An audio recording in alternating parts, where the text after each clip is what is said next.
Locked On Podcast Network and Bet Online present NFL Key Predictions. The local team experts of Locked On NFL give you the inside knowledge on the biggest games of the week and betting advice from the field's leading experts. You are Locked On NFL Key Predictions.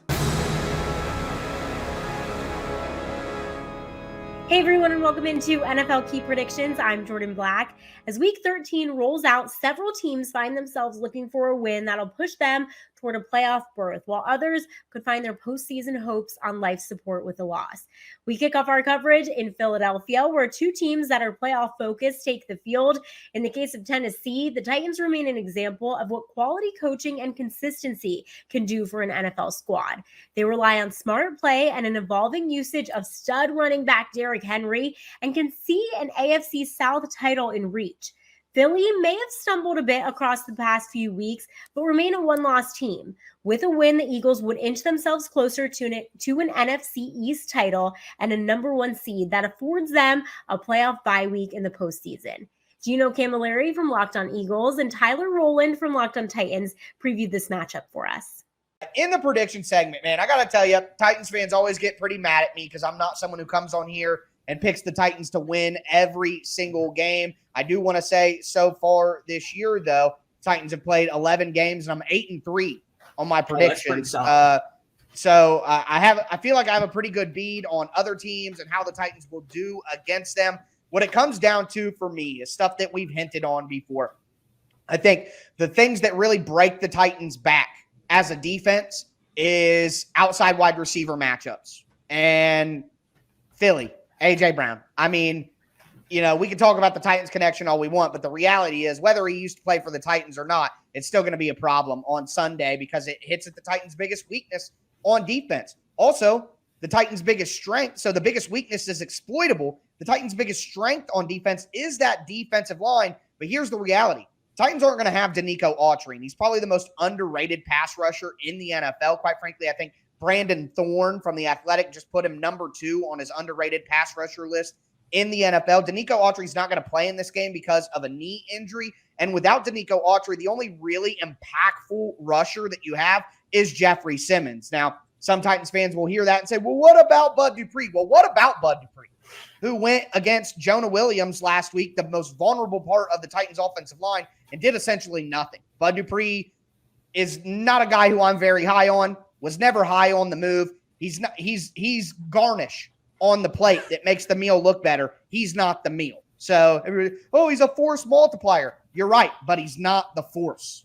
The force was Jeffrey Simmons. The force is Danico Autry. The force is Harold Landry. So with Harold Landry being out for the entire season with the ACL that happened before the year started, with Danico Autry not playing in this game, Bud Dupree doesn't do enough to help Jeffrey Simmons, and Jeffrey Simmons is on a bum ankle. So the Titans' weakness is incredibly exploitable based on Philly's personnel. The Titans' biggest strength on defense is weakened, and the Eagles have a fantastic offensive line that would have been tough to pass rush against anyway, even if healthy. So I think the Titans' defense has to win them games because the Titans' offense, we know, cannot keep up with Philly's offense. They simply don't have the coaching or the personnel to do so. So the Titans' defense has to win them this game with a couple of turnovers and big plays. And just with the state of the Titans' defensive line and then the realities of Philly's personnel, I cannot in any way pick the Titans to win this game. I think Philadelphia wins this game 31-16.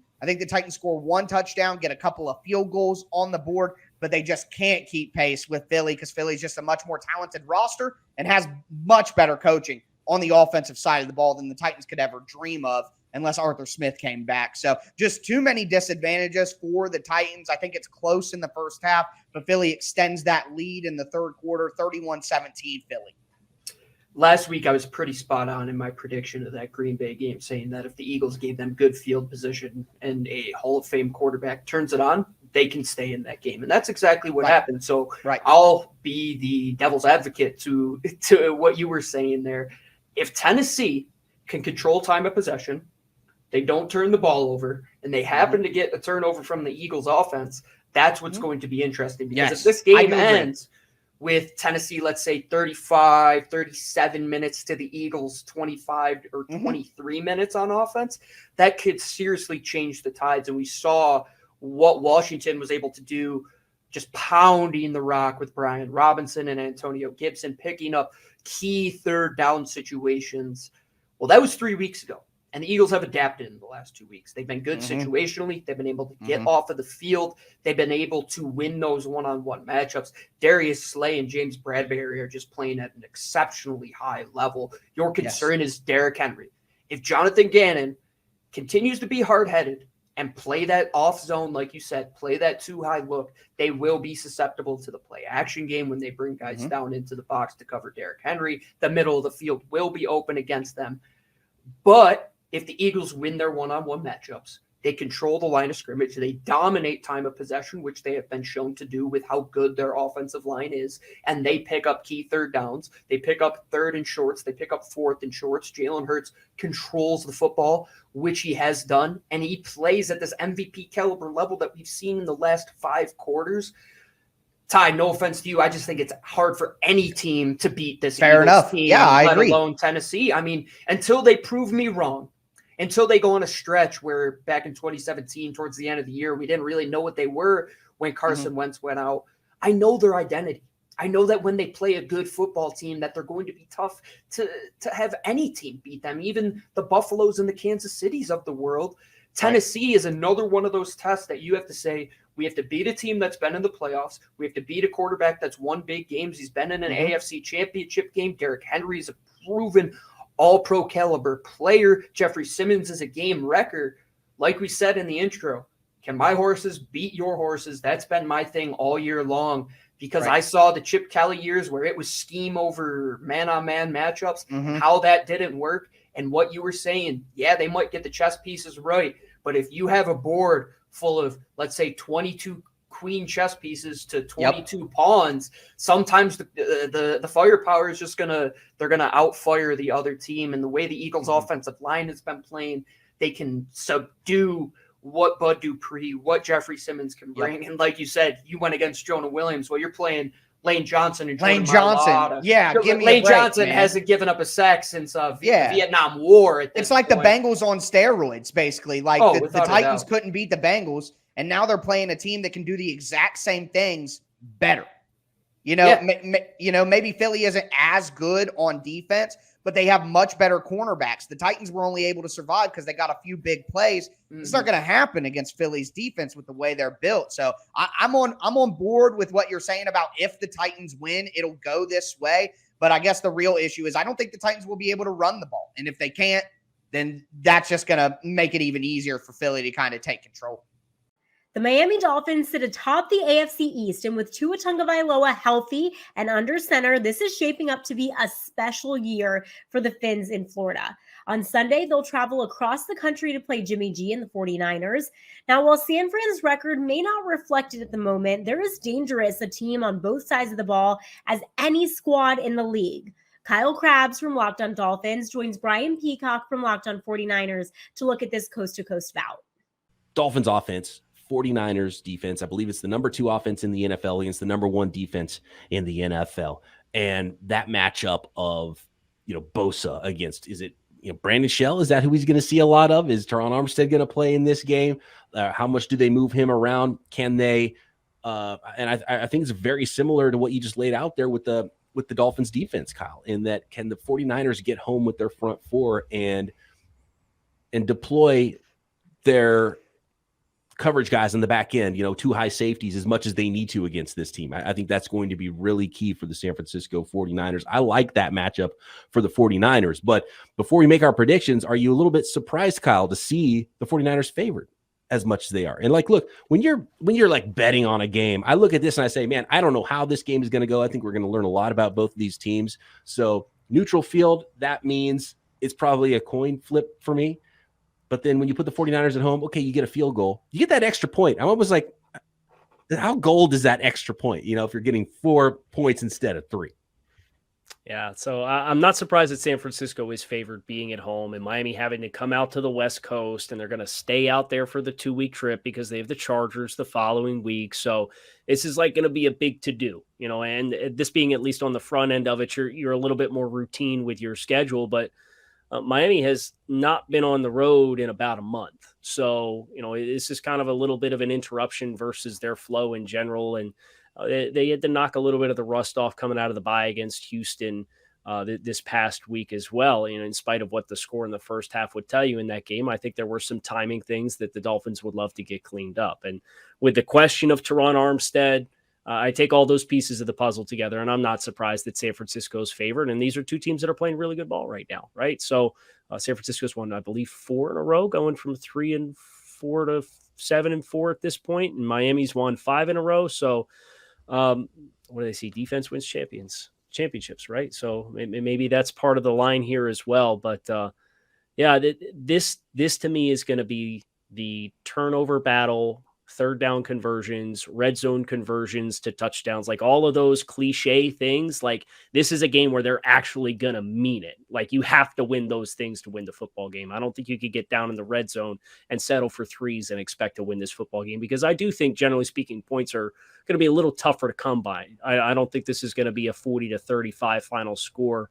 I'm thinking like 24-21 or 2017 is probably going to be, when it's all said and done, how the final score ends up laying out here. Croc, do you have an official prediction for 49ers Dolphins week 13? Oh, man. This is a tough one because you don't know which way it's going to go. We talked earlier about kind of both of these teams, and is there a case of fool's gold? I think they're both good, right? Miami Dolphins have not lost a game that Tua has started and finished in it. 49ers, they're on a 4-game winning streak right now. Dolphins on a 5-game winning streak. When you kind of look at the teams that both of those teams played during that streak, it's like, well, it's not super impressive, but I do think both teams are really good. I think the 49ers have a good team, and if the 49ers are what we think they are, then I'd say they win by 3, but I'm not taking them -4 at all. Like, I'm not doing that. Now, my only, I guess, pushback against myself on that is they've done a really good job, kind of, especially as of late, of covering whatever the spread is. So some spreads where I'm like, oh man, 9.5, that's too much. It's like, no, they win by 20. Oh man, 10 points, that's too much. Now they win by 13. So I guess maybe if you're a betting man, you kind of go with the trends of what the 49ers have been doing and covering those spreads, but it kind of scares me a little bit. I'd say if the 49ers win, it'll be by a field goal. Well, Croc, is it going to be a 3-0 game then? Because the 49ers don't let people score. We know that. Yeah, they don't let Colt McCoy and Andy Dalton score. It's a different task when you got Tua and Jalen Waddle and Tyreek Hill, and these guys can catch a 5-yard hitch, make one guy miss, and I don't think Talanoa Hufanga is going to catch a guy sprinting down the sideline. How about 27-24? 27-24 Niners. That's what I got in this one. So I'll give you your 3 points there, Croc. I would kind of be here for the 4-0 final score with 2 safeties, though. That'd be pretty fun.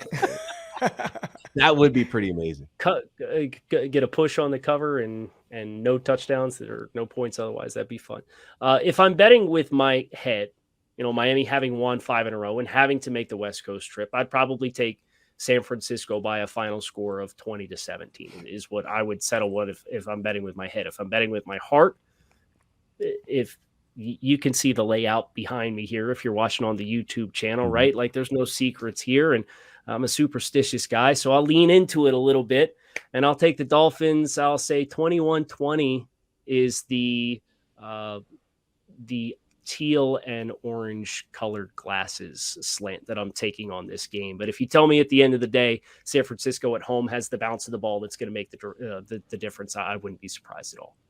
Last time we saw Miami play the 49ers that was in Santa Clara, right? That was ugly. That was disastrous. Fitzmagic looked like Dan Marino. Is that Marino? Matter of fact, I was at a tournament in Arizona, and I'm watching it on my phone, and I'm like, this can't be real. Like, this can't be real.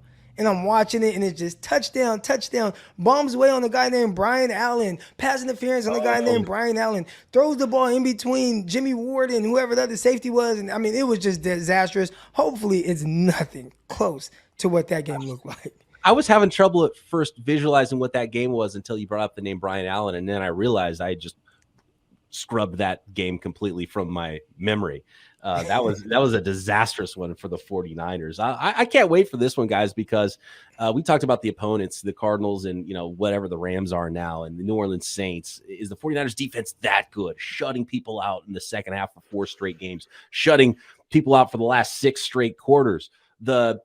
The Texans and the Browns, and I believe also the Rams, right? Who the teams that Miami's also tagged in this win streak. Pittsburgh, Detroit, and Chicago. Oh, Detroit, in addition to right. Cleveland and Houston this past weekend. So, like, are they just mediocre offense against mediocre defense, or are these for real? So, like, I can't wait to see what this looks like. They're definitely not mediocre, but they're good. But are they as great as the stats make them look over the last 4 weeks? So that's what's going to be fun to find out, I think, on Sunday. And BetOnline has the coverage of the lines ahead of this matchup.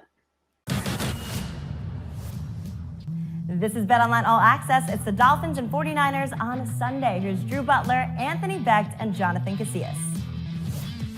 Miami heading way out west of the Bay Area here to take on the 49ers. Anthony, the Niners are 3-point favorites. Yeah, and the Dolphins have been a great story. Tua has been unbelievable, but the 49ers know how to play ball in December. I'm going to roll with them. I'm going to lay those points and take the 49ers. I'm taking these points with the Dolphins, man. I love Tua and everything that he's doing, and I just think they're too much to handle for this 49ers offense. Yeah, Tua 14-2 in his last 16 starts. How do you guard Tyreek Hill? Little sensei versus the grasshopper coaching matchup here. Kyle Shanahan against Mike McDaniels. I'm going to take the Dolphins. Give me the points. 3 with the Dolphins. Thanks, guys. Be sure to get Dolphins, 49ers, and everything else you'll need on our full episode of All Access at BetOnline's YouTube channel. BetOnline, where the game starts. Now from Locked On Bets, here's Lee Sterling. This is Lee Sterling from Locked On Bets and Paramount Sports with your BetOnline prediction for the game between the San Francisco 49ers at home, laying 4 points on Sunday versus the surprising Miami Dolphins. Now, most people, when they look at this game and look at the breakdowns and the matchups, the first thing they think of is how will the San Francisco defense defend Tua and his 2-star receivers, Hill and Waddle? Important matchup. But maybe just as big of a question mark is how will the Miami defense, which has been suspect at times and not played as well as the San Francisco defense, which has not allowed a touchdown in each of the last 4 games, how will they match up and defend a dual threat wide receiver like Deebo Samuel, who runs and catches the ball? So that is a big problem here for the Miami defense. And on top of that, they have not faced a star tight end like George Kittle. So I think Miami's defense is going to have their hands full. Also, their offensive line, left tackle position, their star left tackle, Armstead, looks like he will be a no-go. So I don't know how they're going to block Nick Bosa. Last week, after he went out, they gave up 4 sacks late in the second quarter, 2 in the third quarter, and then they just held on after that 30-0 lead to win 30-15. One other factor in this game, Jimmy G didn't play great last week after having maybe his best game of the season the week before. I've never counted on Jimmy G to win 3 games in a row and look great. So him, by maybe having a little bit of a subpar game, I think he turns it back on for the national audience here. I'm going to lay the 4 points. San Francisco wins and covers 34-24 over Miami. For more, subscribe to Locked On Bets wherever you get your podcasts. Today's episode is brought to you by Prize Picks. You want to know how it works, right? You pick 2 to 5 players, and if they go on and score more or less than your Prize Picks projection, you can win up to 10 times your money on any entry. No competing against other people. It's just you versus the projections available. Prize Picks offers projections on any sport that you watch. We're talking any sport: NFL, NBA, MLB, NHL, PGA, college football, men's college basketball, women's college basketball, soccer, the WNBA, esports. They've got it all. NASCAR, boxing, you name it, it's on Prize Picks. Entries can be made in 60 seconds or less. It's that easy. So here's what we need you to do. Download the Prize Picks app or go to prizepicks.com to sign up and play daily fantasy sports. First-time users can receive a 100% instant deposit match up to $100 with promo code LOCKEDON. What's up? Oh, I'm just compiling all the top sports scores, news, and odds so I can make the very best picks. Me too. BetOnline.net. Get into the action anytime, anywhere at BetOnline.net. Maybe the Jeff Saturday shine is starting to lose its luster, or maybe the Colts were just never that good. Indianapolis has just 4 wins, sitting 3 games outside the final wildcard spot, and never seemed to find that 2021 running rhythm to carry the offensive load this year. For Dallas, it really just comes down to winning the games when they matter. The playoffs are always on the agenda for the Cowboys, and yet they always manage to frustrate the fan base when it matters most. With 3 straight games against teams below 500, the path has never been clearer for Dak Prescott to break through and cement his postseason legacy. Over on Bet Online right now, I believe the Cowboys are 10.5 to 11-point favorites, just depending on when you're listening to this. Jake, how do you envision this game going? Yeah, the Colts are the biggest underdogs of the week over there at Bet Online, and I can see why. It tends to not go well when I give the Colts credit and show them confidence in that they'll do well.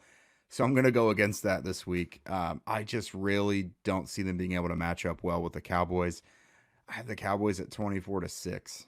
The Colts have really struggled to score points at times. It appears the Achilles heel of the Dallas defense is the run defense. Mm-hmm. And the Colts will try to establish that. But if they can't, then Dallas's pass defense, I believe they're the top ranked or right there near the top.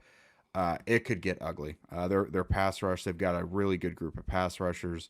The Colts haven't protected well, almost regardless of who they're playing. So this could be one that's ugly. Like you had mentioned, there's kind of some hidden factors.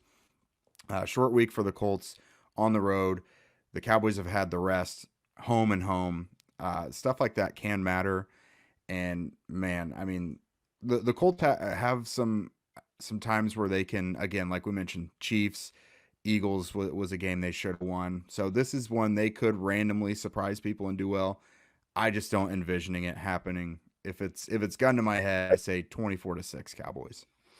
So we've seen the Cowboys over the last month or so just let teams hang around. The Giants had a lead going into halftime against the Cowboys. The Bears, despite the Bears being not a great football team, they hung around against the Cowboys despite Dallas scoring, I think, 6 straight possessions. Detroit was close with them in a game early on.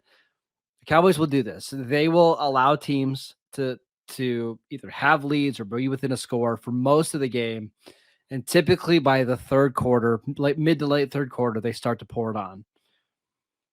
But if the Colts can run the ball and Jonathan Taylor can rip off a few big runs, and if they can get a lead and if they can avoid the silly sacks and the turnovers, I won't be shocked, Jake, if this is a 17-14 game that the Cowboys are down by going into the fourth quarter. That would shock me at all. And it also would shock me if 3 drives later, it's 35-17, something like that. So I think this game is going to be close for a while. I don't think it's going to be one where you can go to bed at halftime knowing what the outcome is going to be. I think this is going to be a tighter game than we maybe should expect. That 11-point spread is pretty massive, though. It is.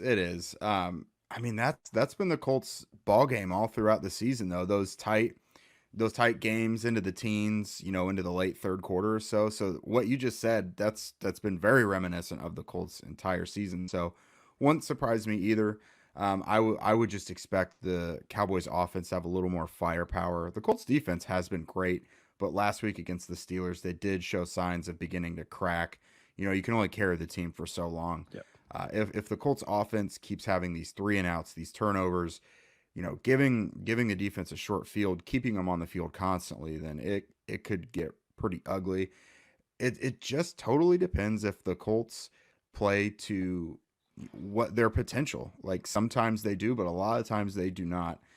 And you just never know what team you're going to get on a given day. All right, just to recap, we're really curious to see how the Cowboys perform as a double-digit point favorite in this one. If you are a Super Bowl caliber team, go take care of business. Don't let the Colts hang around. For the Colts side of things, it's just, can they play better under Jeff Saturday? Can they figure out a way to keep things close? Can the offense get a little bit better? Keeping an eye on that. For the matchups, we're really watching the offense and defensive lines for both teams in this game. How does Micah Parsons perform? Where does he line up? Can the Cowboys block DeForest Buckner and Grover Stewart? The answer is no. Jake, you and I think maybe this game does end up being a little tighter than expected. We both think the Cowboys will win. I'm a little bit more pessimistic that the Cowboys will be able to blow them out. You have them winning 24-6. Is this the last Colts primetime game for a while? Please tell me the answer is yes. It's not. They have the Chargers coming up as well, and then I think they have one or two that could be flexed. Which I mean, nothing will go their way on that. But it is not going to be the last time they grace your TV on primetime, which is rough because Jim Irsay really has fought for those primetime games in recent years. Because it's been a while. Like I think Monday night was the first Monday night home game since 2015, and man, this was just not the season to get all those games because they had like 4 or 5 primetime games this year. So not the best time for that. The Kansas City Chiefs are on a 5-game win streak and have all but locked up the AFC West. No one in the NFL has scored more points than Patrick Mahomes, and Sunday should be another great battle as the Chiefs travel to Cincinnati, where the Bengals will look to push their winning streak to 4 games and target the division-leading Ravens. Plus, Joe Burrow has Jamar Chase back and ready to roll down the stretch of the AFC playoff race. Ryan Tracy and Chris Clark from Locked On Chiefs join James Rapian and Jake Lisco from Locked On Bengals to preview Sunday's showdown for us. A point that I've made on Locked On Bengals recently, the Bengals have been doing better and better as the season's gone on at avoiding those 3rd and long situations. And that has been, I think, a big point of emphasis for them is early down success. They started out the season and they were just pretty dreadful for probably the first 2, 3, 4 weeks of the season on 1st and 2nd downs. Since then, I think they've been much better as they found more of those answers and more ways to be more consistent on offense from a success rate perspective in terms of staying ahead of the chains. And all of that to me fits together with game script. I think that, are they going to hold the Chiefs to 3 points in the second half again? If they do, I don't know. No, I'll have to do something crazy, man, because you can't expect that, right? Like that's just, it's insane. It's insane to think about. And so because of that, I'm going to talk about the same things I talked about when these teams played in the playoffs, which is the Bengals can't go down early again like that again and expect to get back into the game. Because it just doesn't seem like something, like you said, James, you can't expect to do that. That being said, staying ahead of the chains to keep that NASCAR package on the sidelines as much as they can, I think very important for the Bengals, although Burrow has been playing, as we've talked about on Locked On Bengals, with excellent timing for the last few weeks, especially, even when there has been pressure. So that'll be fun to watch with Chris Jones, who, I mean, it's been a murderer's row, Chris, for the Bengals interior offensive line lately. It went from Cam Hayward to Jeffrey Simmons to Chris Jones in consecutive weeks. And that'll be a big test for those guys. With that being said, let's dive into predictions, guys. Obviously, James, you mentioned the Chiefs favored on the road in this game. Chris, how do you see this game playing out? I'm trying to remember, is the line, 51.5, I think, is about what I saw it was. I have to take the over on that. I will say that up front. I do think this is going to be a high-scoring game. I'm really curious. And the biggest thing that I'm curious about in this game is this is going to be a measuring stick for Kansas City. And what I mean by that is they went out and made all these moves, at least from what it looks like to me. They went out and made all these moves with their draft, trying to chase the Cincinnati Bengals to an extent.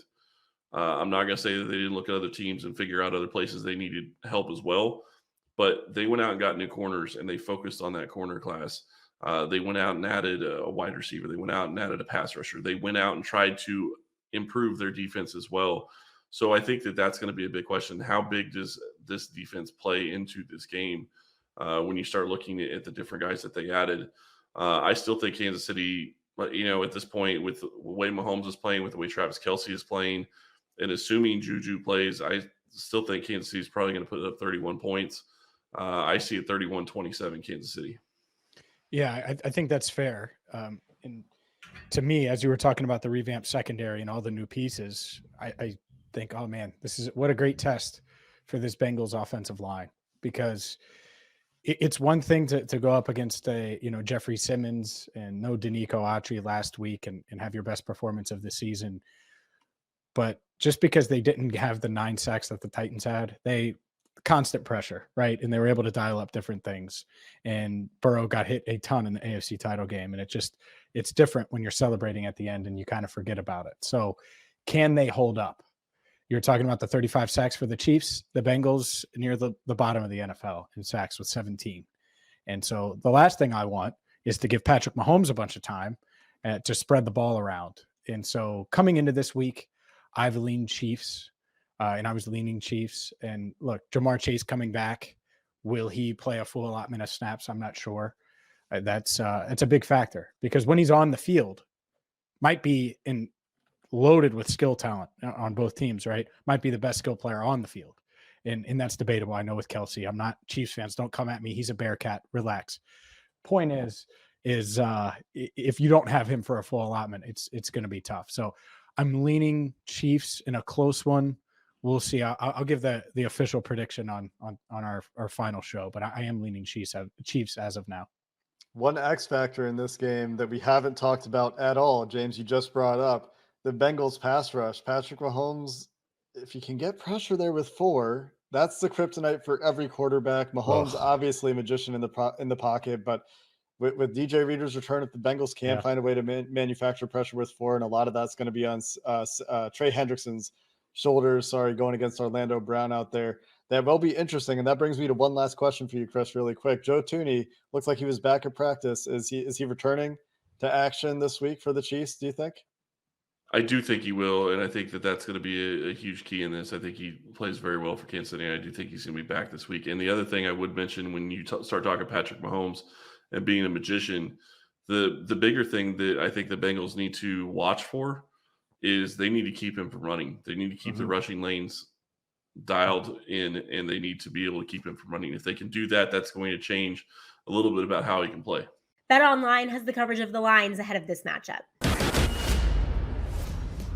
Welcome to BetOnline All Access. It's the Chiefs and Bengals this weekend. Here's Drew Butler, Anthony Becht, and Jonathan Casillas.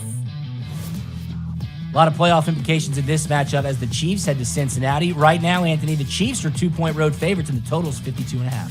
Yeah, 2 quarterbacks that like to sling it. I really don't feel like this is going to be a ball-controlled game. I'm going to go with the over in this one and take the points. I'm going to lay the points here. Look, they got my guy, Isaiah Pacheco. Welcome to BetOnline All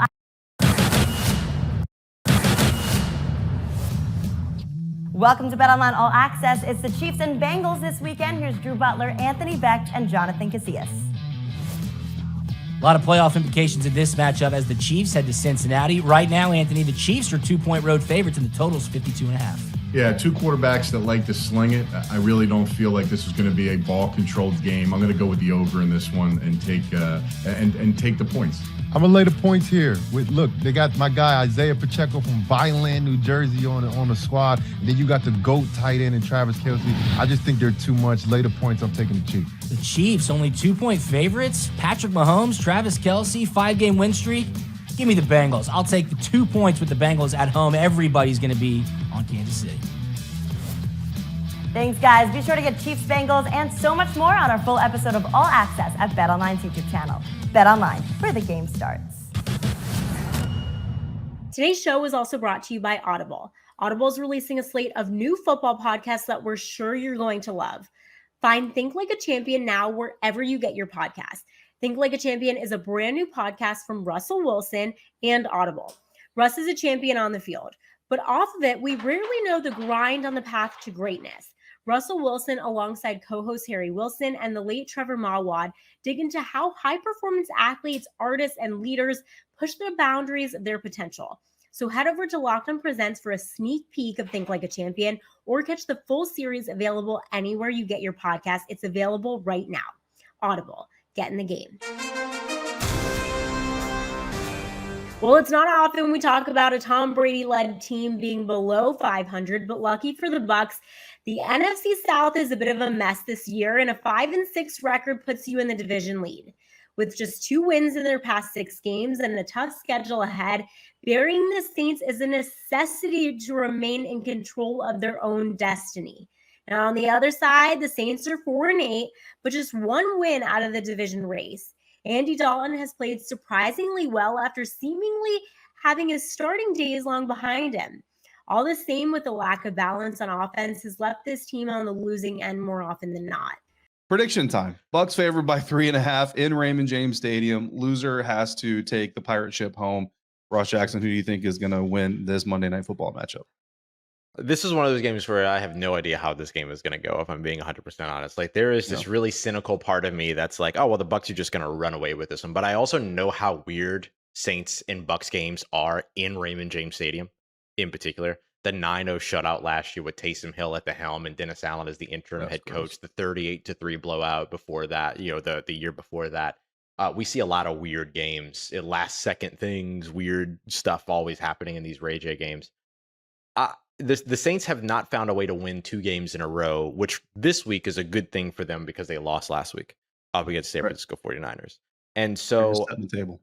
When we talk about like a 3.5 point spread, the over-under is at like 39.5. So you're looking at like a 21-18. That's probably the fastest I've ever done math in my life. 21-18 game. So yeah. I'm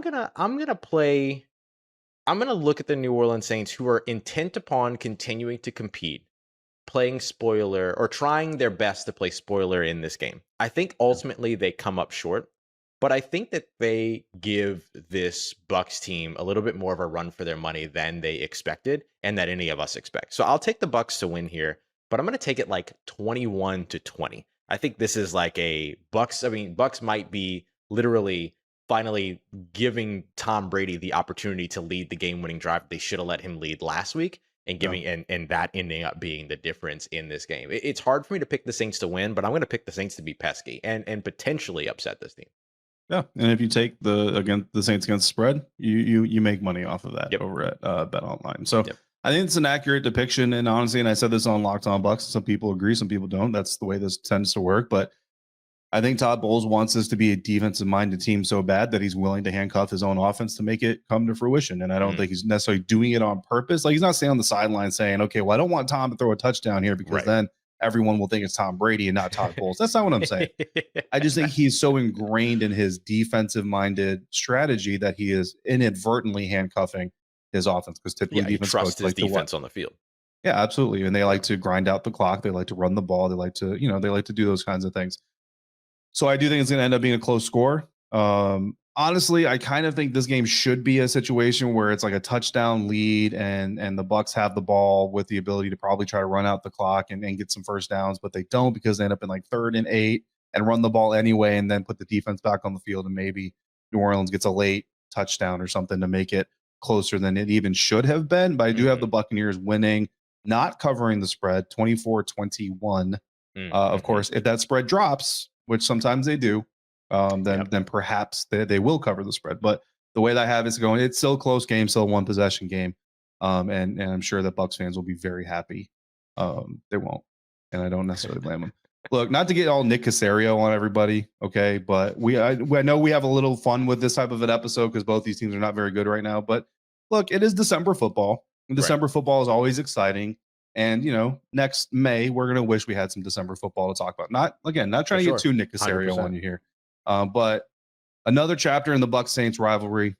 According to Saints fans, not a rivalry, so I apologize. But for the Buccaneers, look, the biggest storyline for me, Ross, has to be whether or not this coaching staff is going to get in the way. Not just out of Cleveland, but there's been constant complaints about running on first down too much and handcuffing this offense with short passes. 22 straight plays, Ross Jackson, against Cleveland Browns.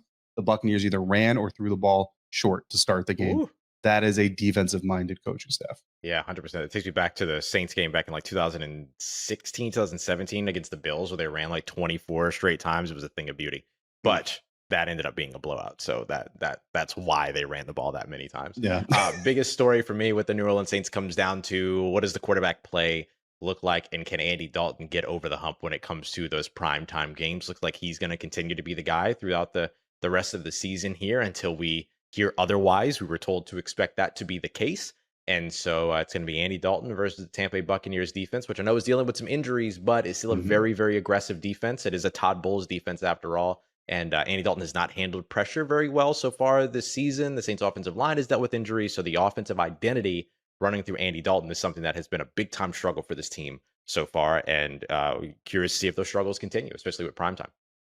Absolutely. But then we look at these matchups. I mean, Andy Dalton versus primetime is a matchup to watch. And as much as the coaching staff has gotten in the way of Buccaneers' success, I do expect them to do some self-scouting, some soul-searching, and maybe come out with a little bit more of an aggressive game plan. But you still have the Tampa Bay Buccaneers going up against the mojo in this game. The Saints are still, again, one regular season win does not undo everything else that has happened. You're coming off of a bad loss, especially out of a bye week. You have a losing record.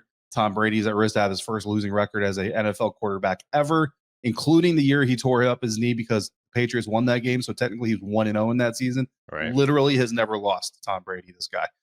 So Buccaneers versus the mojo. That's not as much of an X's and O's thing as you can take to film. But I think that is one of the key matchups for this game for the Bucs. Yeah, it's going to be a big one. And for the Saints, the one that I'm looking at is going to be the Saints corners up against the Tampa Bay wide receivers. We'll see if Marshawn Lattimore is able to make it back for parent-teacher night. Otherwise, it's going to be Paulson Adebo and Alante Taylor over on the outside. They're going to be matching up with some very talented wide receivers in Tampa. And they did a great job against San Francisco. Can they carry that success over into what will be a big-time game and a big-time matchup for both of those young corners? Yeah, at the end of the day, no matter what happens off the field, in the headlines, in the media rooms, the game is played on the field. And when the game gets played on the field, I think the Buccaneers find a way. I think Tom Brady finds a way to Tom Brady this thing for the Buccaneers, and they pull out a 3-point win and keep their hold on the NFC South. Because Ross, if they don't, and the Falcons win, then the Falcons are first place in the NFC South. What a weird year. And after all the trash, we talked to Aaron Freeman at the divisional roundup in preseason. We cannot let the Atlanta Falcons take first place in the NFC South in December. What a weird year we're in. I've got the Bucs here also getting it done. I think Tom Brady takes the controls back from Todd Bowles for a game-winning drive potentially. I've got them just barely getting the win with a last-second drive, 21-20. So not covering the spread, but the Saints not getting the win either. All righty. So we both have the Bucs beating the Saints. Saints fans will be very unhappy about that. But Saints fans, you also have social media. Saints so you can fans tell us. are realists too, though. Like they know. They know what's going on this season. I see a lot of reflecting on better times from the Saints fans that I see on my social media feeds. And I appreciate that because, when the team isn't giving you a reason today to be happy, find your own reason to be happy. Celebrate the good old days. Like when the Dome Patrol was out and about. That's why I got this over here. This is for them. This is for them to always have something positive to look at every time we do one of these episodes. Absolutely. From Locked On Bets, here's Lee Sterling. This is Lee Sterling from Locked On Bets and Paramount Sports with your Bet Online prediction for the game on Monday night between the Tampa Bay Buccaneers at home laying 4 points against the New Orleans Saints. Now, first game of this year, Tampa Bay won when they matched up, and they won 20-10. But if you look closer into the game, Jameis Winston was the quarterback that day. He had 3 interceptions, and 2 were just huge mistakes on his part. Also, even though the Bucs won, they only had 13 first downs in the game. I'm watching the Saints last week when they played, and they didn't score any points, but they moved up and down the field. They have the fewest takeaways on defense. They have talent on the defense. Doesn't make sense. Also, number 1 in giveaways and number 4 in most penalties. I think they're on the cusp of maybe having a nice run since they're under the radar now. And also, how about this trend? They are 12-0, are the Saints, as a division underdog getting 3 points or more. In this case, they're getting 4 points. We're going to ride them here. The wrong team is favored. We're going to go with the New Orleans Saints here. They win outright 27-21. For more, subscribe to Locked On Bets wherever you get your podcasts. Week 13 will separate contenders from pretenders in several divisions while also providing some late season drama across both conferences. Each and every week, we'll continue to bring you all of the insight and analysis from across our Locked On network. Thanks so much for joining us this week. I'm Jordan Black, and this has been NFL Key Predictions.